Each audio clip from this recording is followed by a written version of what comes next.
Answer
आज का रखा था प्रोग्राम, वह उन्होंने चिल्ड्रंस को अवार्ड्स दिए हैं जिन्होंने ऑनलाइन अच्छा पढ़ा है और जो एक्टिविटीज़ दी थी उन्होंने जो करके बताई हैं उनके लिए बहुत अच्छा है। मैम फिर से कहा जा रहा है कि फिर से आ रहा है, फिर से लॉकडाउन होने वाला है, तो आप 1 साल से बच्चे जो हैं उनकी पढ़ाइयाँ जो हैं वो घर बैठे कहीं ना कहीं ख़त्म भी हो गई हैं, और आप इस क्या बिलीव करते हैं कि स्कूल लगने चाहिए या ऑफलाइन स्टडी ही बेस्ट है? नहीं मैम, ऑफलाइन ही बेस्ट है। ऑनलाइन भी ठीक है, जैसे पैरेंटाइन के दौरान तो ऑनलाइन भी ठीक है, लेकिन अगर कुछ ऐसे सोशल डिस्टेंस के साथ या टीचर्स करें, अगर ये मतलब बच्चे घर पे पढ़ते नहीं, बच्चे घर पे कम पढ़ते हैं। जी शुक्रिया। कुछ और भी पेरेंट्स हैं, बात करने की कोशिश करेंगे उनसे भी कि उनका क्या कहना है। कोरोना काल कहा जा रहा है फिर से आ रहा है, बच्चों को ऑनलाइन पढ़ाया गया, बच्चे घर पे पढ़ते नहीं हैं, कुछ पेरेंट्स का कहना है, आपकी क्या राय है इसमें कि स्टडी जो है वो ऑनलाइन रहनी चाहिए या ऑफलाइन होनी चाहिए? मैम जैसी जैसी सिचुएशन बनती है, अब हमारे यहाँ तो कम ही थोड़े केस आ रहे हैं, उसके हिसाब से देखेंगे, अब स्कूल वाले क्या डिसाइड करते हैं इसके बारे में। बच्चे घर पे पढ़ते हैं? घर में कम ही पढ़ते हैं, घर में कहाँ ध्यान देते हैं, ये तो बिल्कुल नहीं करते। मतलब कि ऑफलाइन स्टडी जो है वही बेस्ट थी। हाँ वो तो बस थी। अब ओरिएंटेशन प्रोग्राम था मैम आज, और कहा जा रहा है कि पेरेंट्स के लिए भी अब दोबारा से होगा, जिसमें पेरेंट्स को भी पढ़ाया जाएगा कि किस तरह से स्टडी करवाई जाती है, तो इसमें आप क्या बिलीव करते हैं, ये प्रोग्राम ठीक था इनके लिए? बिल्कुल ठीक था मैम। तो ऐसे पेरेंट्स को गाइड करना ज़रूरी है कि कैसे बच्चों को, क्योंकि जो एजुकेशन है वो उसमें पेरेंट्स, टीचर और स्टूडेंट्स तीनों इन्वॉल्व होते हैं, तो अगर एक भी कड़ी हम बीच में निकाल देते हैं तो फिर वो प्रोसेस स्मूथली नहीं चल पाती। तो पेरेंट्स को पता होना चाहिए, टीचर्स थोड़ा गाइड कर सकते हैं कि आप बच्चों को ऐसे घर पे करिए, या जो भी है उनको किस तरह से आपने क्या सिखाना है, कुछ चीज़ें जो पेरेंट्स ही सिखा सकते हैं, या किस तरह से उनको होमवर्क करवाना है या एक्टिविटी बेस्ड कैसे पढ़ाना है, तो वो ज़रूरी है। इंटरेक्शन काफ़ी ज़रूरी है पेरेंट्स और टीचर। क्या 1 साल बच्चे घर पे पढ़ रहे थे, 1 साल में उनकी वैसे ही स्टडी रही जैसे वो स्कूल में पढ़ते? नहीं नहीं, बिल्कुल ऐसे नहीं रही है। बच्चे मतलब थोड़ा सा मतलब लिखने में थोड़ा, जो स्टार्टर्स बच्चे हैं वो लिखने में उनको थोड़ी प्रॉब्लम हुई है, तो जो बिगनर्स थे उनको तो वो बहुत ज़्यादा प्रॉब्लम हुई है। लेकिन अब अगर आई होप कि अगर स्कूल लग जाते हैं तो बच्चे, छोटे बच्चे हैं, उनको और ज़्यादा सफ़र नहीं करना पड़ेगा। मैम अगर स्कूल कहता है कि रिस्पॉन्सिबिलिटी जो है वो पेरेंट्स की है, अगर स्कूल लगा भी दिए जाते हैं, तो क्या आप अपने बच्चों को स्कूल भेजोगे? वो कोई भी पेरेंट्स इतना रिस्क तो नहीं लेगा, लेकिन जैसे जैसे सिचुएशन होगी वैसे ही तो चलना ही पड़ेगा। Thank you so much. दोस्तों जैसे कि ये पेरेंट्स का कहना था, अब जानेंगे कि यहाँ की जो प्रिंसिपल हैं उनका क्या कहना है आज के फंक्शन के ऊपर। आइए एक छोटी सी मुलाकात में जानते हैं उनसे भी। नमस्कार दोस्तों, मैं राबिया खजूरिया, दैनिक स्टेट समाचार से, और इस टाइम मैं अखनूर में शेफिल्ड स्कूल में खड़ी हूँ। जी हाँ, आज यहाँ पे एक प्रोग्राम ऑर्गेनाइज किया गया, जिस प्रोग्राम का थीम था जनरल ओरिएंटेशन प्रोग्राम। जी हाँ, इस प्रोग्राम में है क्या, पहले तो हमारे साथ यहाँ की जो प्रिंसिपल हैं वो जुड़ चुके हैं, उन्हीं से बात करेंगे सीधा।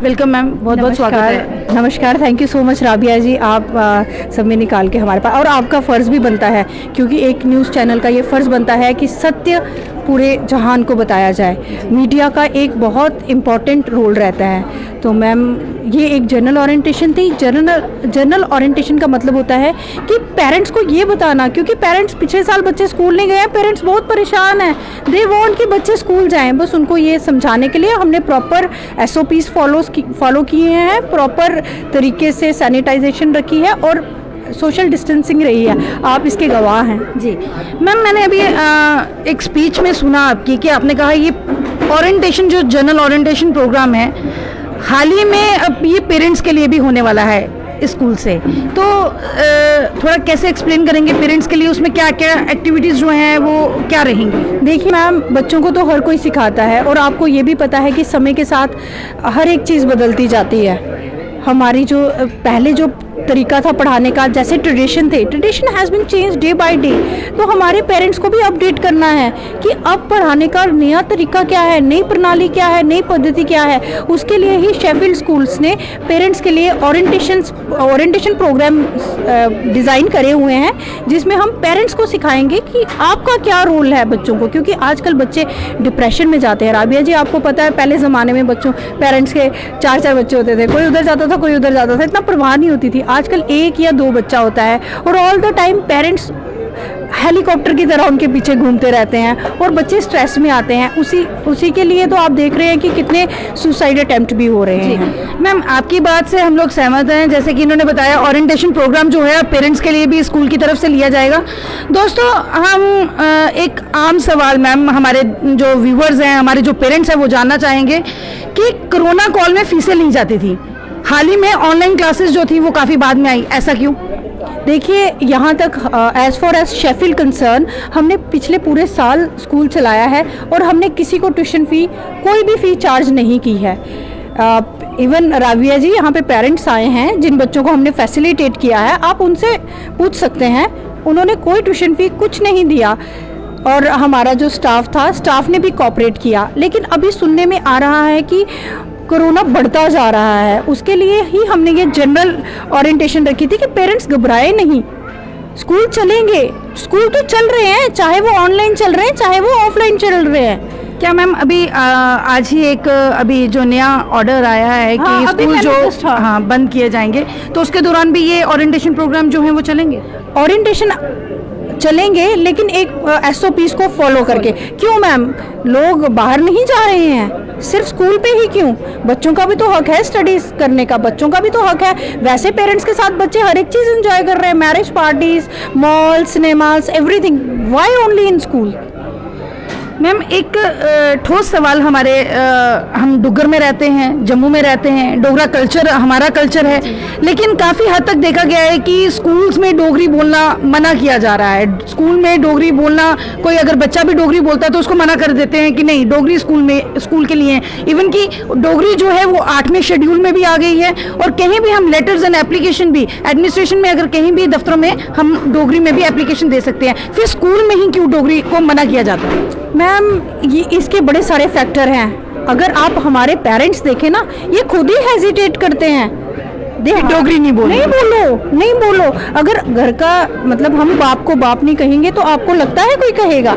लेकिन मैम, हमारा कुछ और नज़रिया है। जैसे अभी न्यू एजुकेशन पॉलिसी आई है, उसमें भी ये लाया गया है कि जो आपकी रीजनल लैंग्वेज है, जो आपकी अपनी लैंग्वेज है, उसको आपने प्रमोट करना है। और हमारी पूरी कोशिश रहेगी कि एटलीस्ट, ज़्यादा तो नहीं कहूँगी, लेकिन थिएटर का, जैसे थिएटर में प्लेज होते हैं ना, एक प्ले डोगरी में ज़रूर कराऊंगी जी, कि कहीं ना कहीं डोगरी से बच्चे जो हैं वो जुड़े रहे हमारे।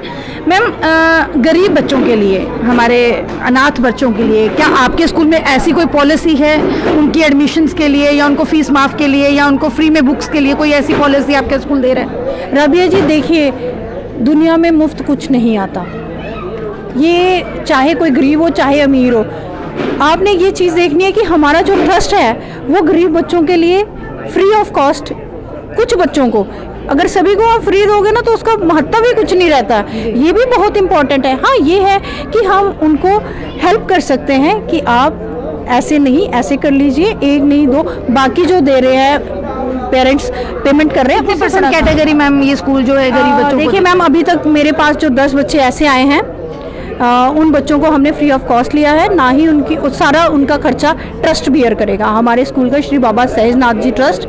मैम, यहाँ पे भी लोगों को स्कूल का कल्चर ही नहीं पता, ट्रस्ट बेस्ड स्कूल क्या होते हैं और अपने घर के स्कूल क्या होते हैं। यहाँ पे घरों के स्कूल ज़्यादा चल रहे हैं जी, राइट। मैम, एक अहम सवाल जो हमारी जनता से बहुत जुड़ा हुआ है और हमेशा इस पर चर्चा भी होती है कि हर साल जो है बच्चों की बुक्स को बदल दिया जाता है, और वो बुक्स जो हैं अगर बदल दी जाती हैं तो शायद वो किसी दूसरे काम नहीं बच्चे के काम नहीं आती हैं। तो इसमें क्या स्कूल और ये बुक्स बेचने वालों की मिली भगत तो नहीं है?